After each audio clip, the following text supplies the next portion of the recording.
Des milliers de membres du Hezbollah libanais ont été blessés par l'explosion de leur beeper, on vous explique. Tout était calme dans ce marché de Beyrouth quand soudain...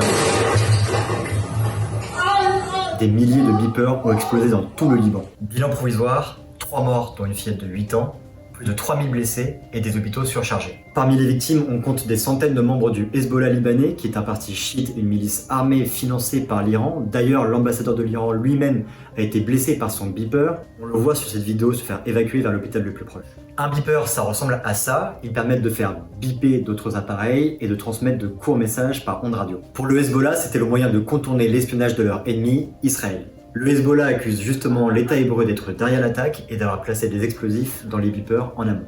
Dans certaines vidéos, on entend les beepers sonner quelques secondes avant d'exploser. Les médecins libanais constatent donc beaucoup de blessures à la tête, des yeux, des mâchoires, des hanches arrachées et des mains amputées. Dans la foulée de l'attaque, le haut commissaire aux droits de l'homme de l'ONU a déclaré, je cite, « Le fait de cibler des milliers de personnes sans savoir qu'ils étaient en possession des engins au moment de l'attaque constitue une violation du droit international. »